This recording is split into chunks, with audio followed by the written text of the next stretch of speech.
in our last meeting, you guys began an author study on the works of Edgar Allan Poe. I gave you my reasons why we thought it was a bad idea to read The Raven this year, and I decided to skip it. But you guys were supposed to read the very amusing Letter to John Allen, which is in your book, and it is also in the presentation. And in addition to that, you were supposed to read a short poem titled Alone. And I would like to briefly go over it before we move on to today's selection. In the letter to John Allen, you know that Edgar Allan Poe enrolled in the University of Virginia. And you know that when you're in college, you have to pay for college, right? You have to pay enrollment, you have to pay tuition, and there are many, many other expenses that you have when you're in college. Because an education is not a free thing; it costs. And John Allen was a rich man, but he seemed to also be a miser. You know what the word miser means, right? We have a wonderful word in Puerto Rico for that, maceta. You know what maceta means? Well, there you go. And apparently, Poe tried to make more money than the little money he had been given by his foster father, and he lost at gambling, and he amassed this huge debt. And these guys that he owed money to were looking around for Edgar to get their money, and they even ended up in John Allen's house. It's something I didn't know until this year. I was like digging a bit deeper, and that's where most of the hate was coming from part of John Allen when he had these guys at my door, asking for money that belonged to this guy's gambling. That no, that's when he disowned him. That was apparently part of the reason why he was disowned. So, as you can see, the relationship was not very good, and this letter is evidence of that. But Edgar comes across also as very whiny. I mean, there's a part in the letter here. Let me see if I can find it where he says, it's at the end. He's asking him to send him money. And where is that money supposed to be sent to? Because you read the letter, and the letter is very short.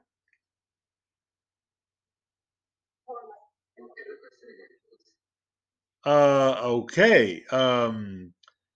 He was asking for money. Poe is asking John Allen for money. Where did he ask him to send the money? To his bank account.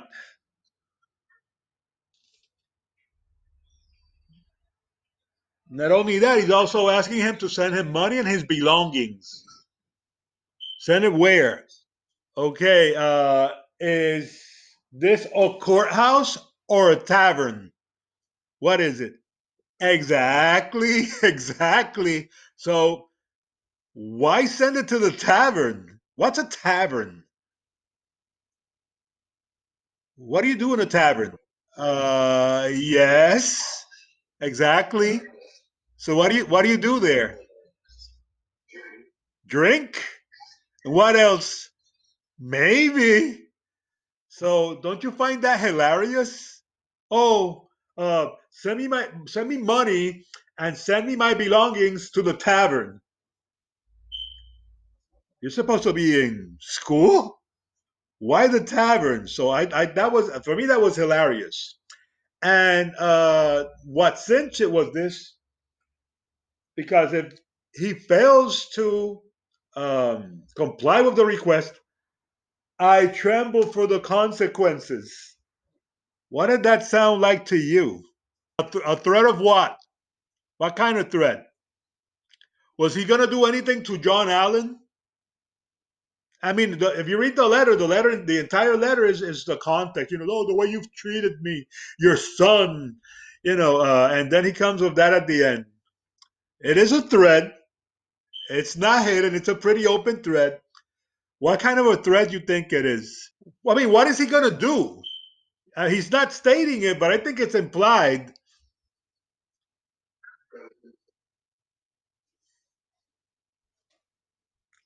You see how much of a drama queen Edgar Allan Poe was,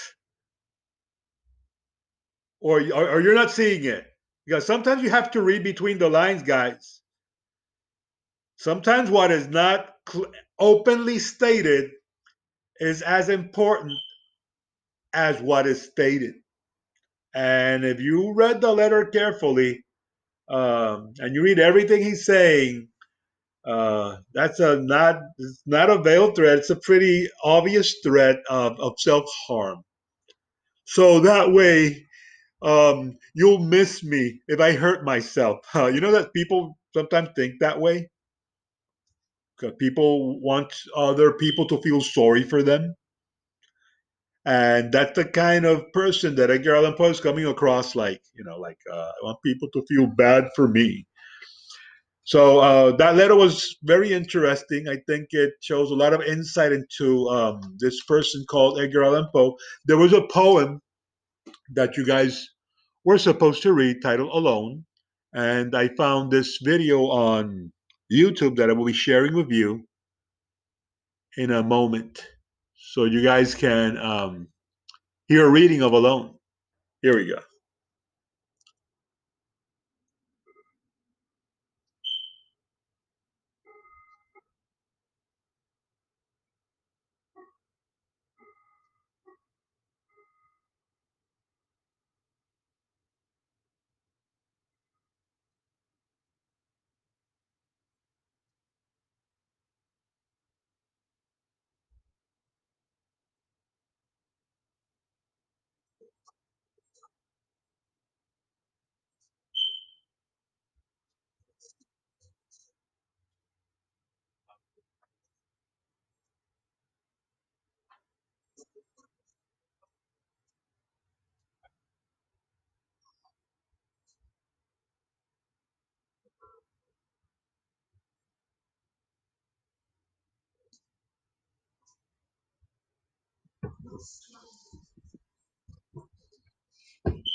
Okay, pretty melancholic poem, right?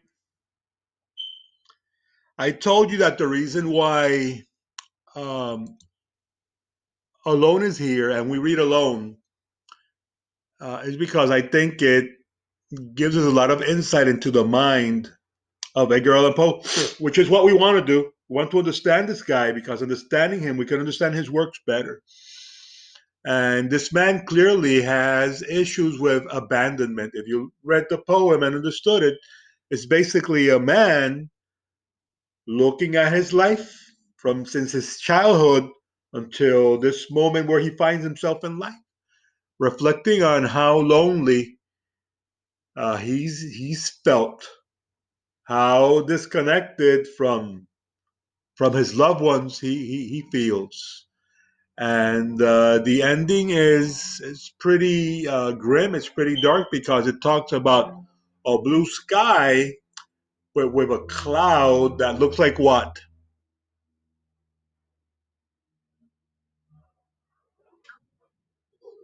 Like a demon. So, the skies, the heaven can be blue, they can be bright and open, but as far as he's concerned in his life, he has this cloud hanging above him that is like a demon that makes him feel alone and has made him feel alone, lonely all of his life. So that is a pretty dark and sinister way to look at one's life. Um, to me, it's a wonder, right, that this guy, like many troubled artists, did not take his own life. Well, he did it little by little, right? Because he was an alcoholic and a drug addict. Guys, I suppose it provides a lot of insight. Did you guys complete the chart? Okay, you're supposed to complete the chart and send it together with the rest of the assessment. Um, so, any question regarding Alone and the letter to John Allen? No. Okay. Well, let's move on to today's presentation. And today you will be reading a short story titled "The Cask of Amontillado." I would like to ask you a question. Um, have you heard the term "a perfect crime"?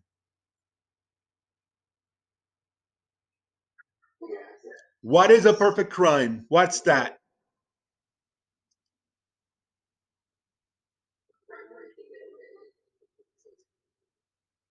Okay, all right. Anybody else?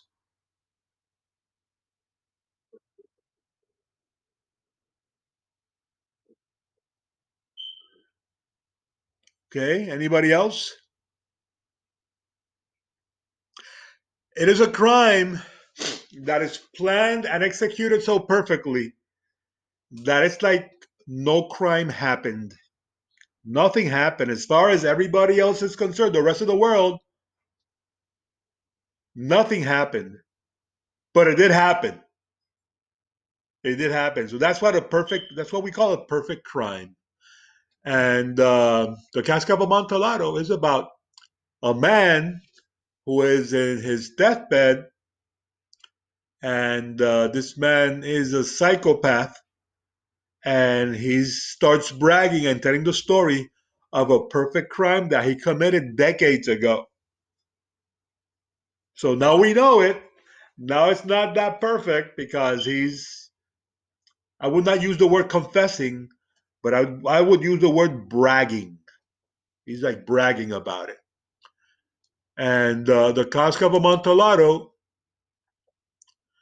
um, is also a tale about revenge. And I would ask you guys a question today, or actually two questions. What experiences could lead someone to seek revenge? And how could an obsession with revenge lead to tragedy? Anyone? What leads to revenge? What is revenge? Let's begin with that.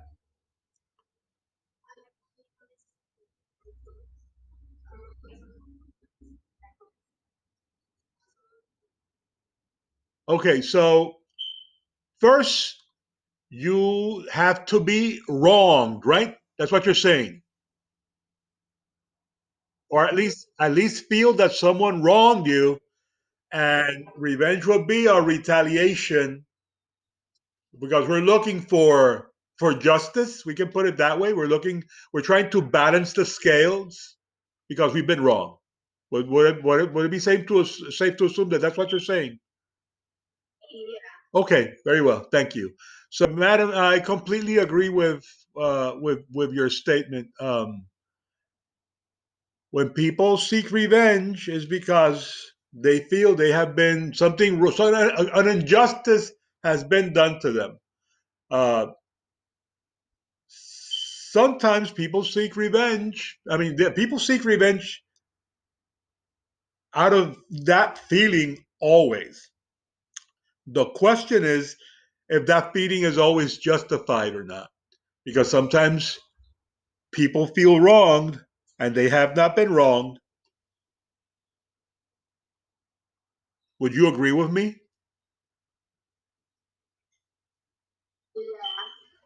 Sometimes people look at things a certain way, and they take offense, even if there was no offense, but they took offense.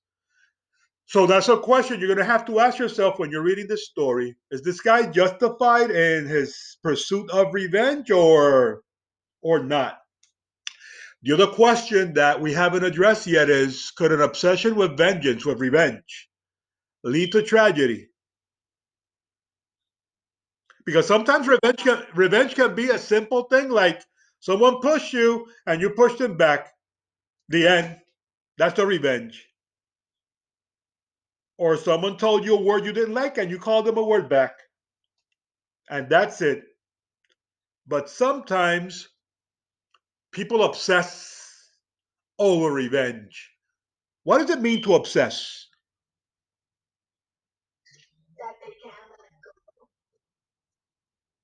When you're obsessing about something, you're always thinking about it. You cannot get out of your mind, and time goes on and on and on, and it consumes you. It absorbs you. That's what an obsession is. You just cannot stop. It controls you. Obsessions control people. When people are obsessed, they are prisoners of their thoughts and their feelings, which is a horrible thing. You should never be obsessed. Never. Uh, Obsessions are negative things because an obsession means that you are not in control. And if you're not in control, that's not a good thing. And usually, when you see people obsessed, I mean, you watch movies, right? And you watch people that are obsessed, or you watch the news, and the obsession usually leads to a tragedy. Like, I think we already answered the question, right? The question already has the answer. An obsession with vengeance can lead to a tragedy, to something really bad happen, and we see it all the time in news.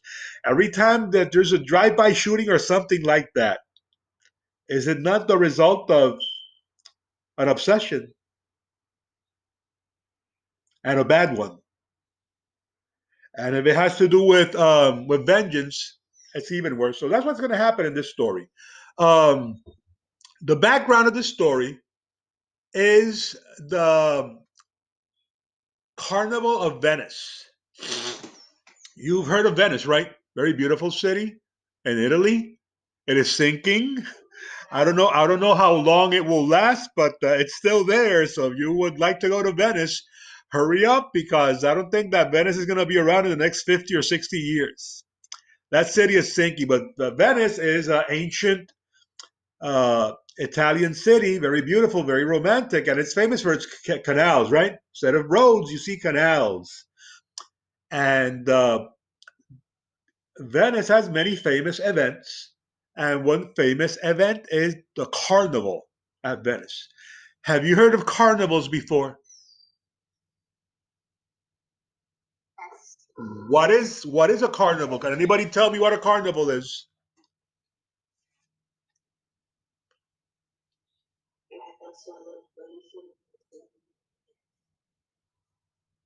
It is a celebration. Yeah, it is a celebration. And are there many carnivals around the world, or is that the only carnival you've heard of, the one in Venice?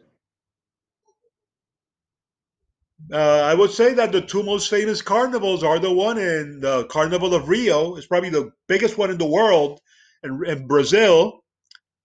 And I don't know if you've seen it, but I was watching it on TV once many years ago when they put it on TV, and I had to turn it off because what they were showing was not proper viewing for a family.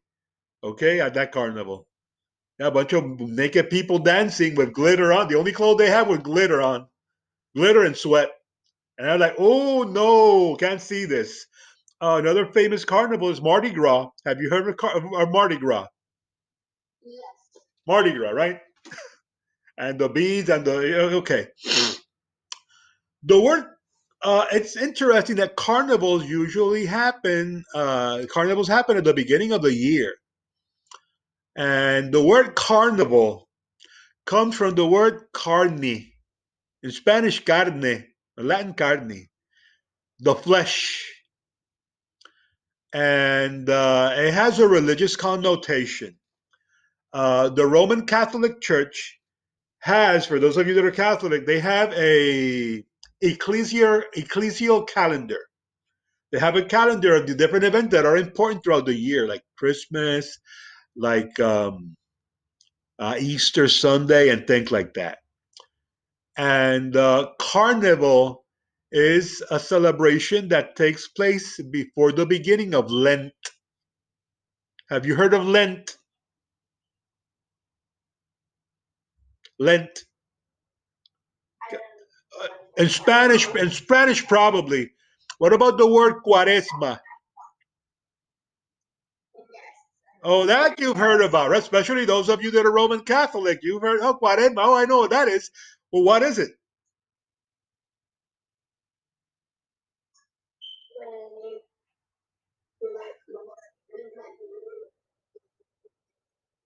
Okay, according to the ecclesial calendar of the Roman Catholic Church, Lent, what you call Cuaresma in Spanish, are the 40 days previous to Easter Sunday. And during those 40 days, you're supposed to behave. I know, as far as I'm concerned, you're supposed to behave every day.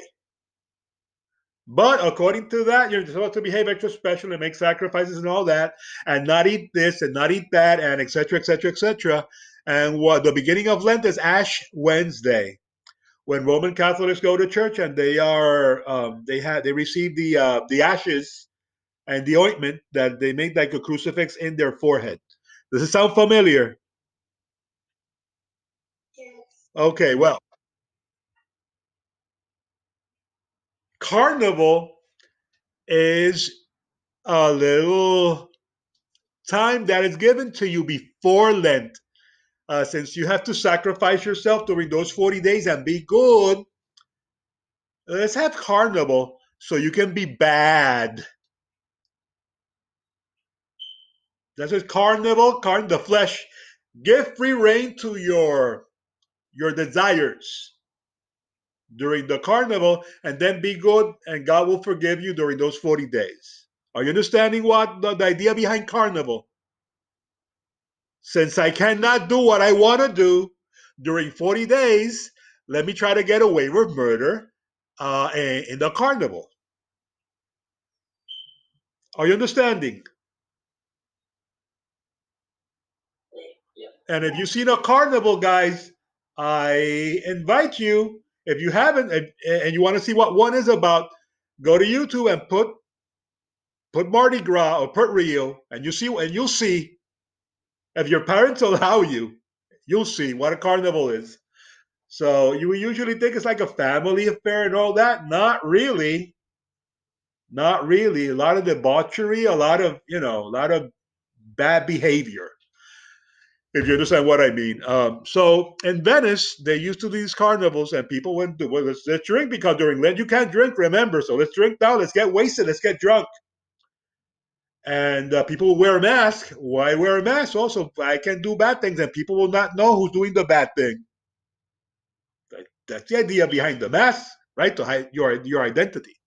So that's the backdrop of the story. I'm explaining this so you're going to understand what's the backdrop of the story.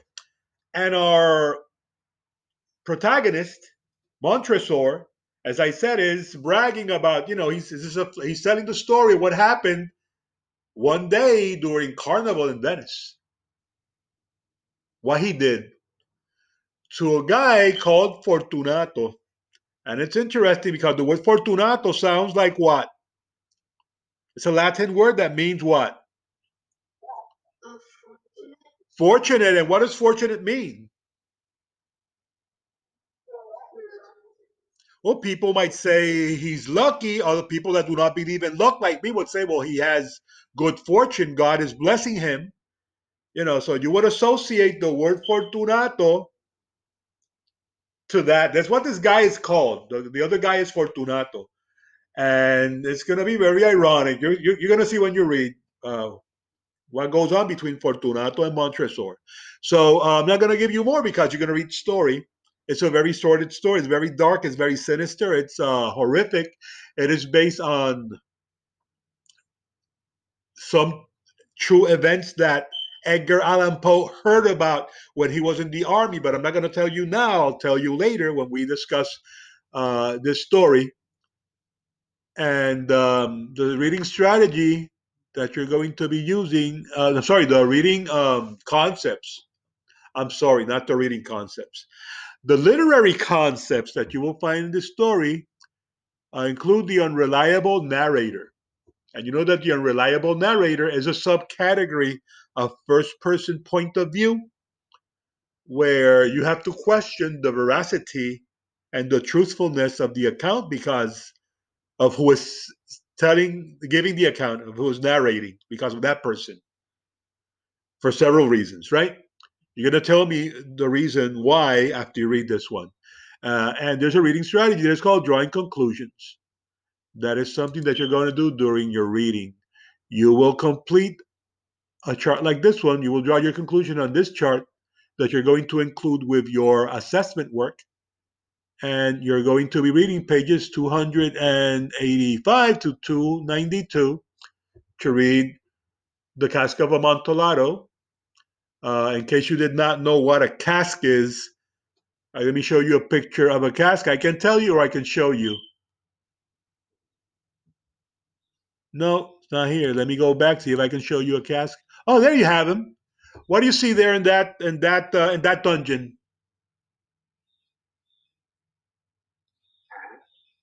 What? Casks. What's another word for cask?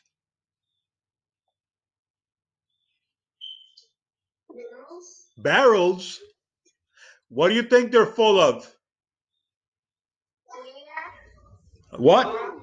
No, actually, in Europe, they are not. They drink beer, but they're not big on beer like in the United States. They're more big on wine. And Amontillado is a type of wine. So the title of this story is the Cask of Amontillado or the Barrel of Amontillado wine or whatever you want to call it, right? That's what it's referring to, and you'll see why. It's very important in this story. So yeah, read story, complete. Yeah, it's a very sinister. It's a very sinister story. It has a horrific ending. So, guys, there's a video here, adaptation of the story. It's animated that you can watch after you read, not before, but after. And it's there in that link. You can check it out and and enjoy it. Guys, any question before I leave? Okay, then, guys, I'm gonna cut you loose. I'll see you Friday.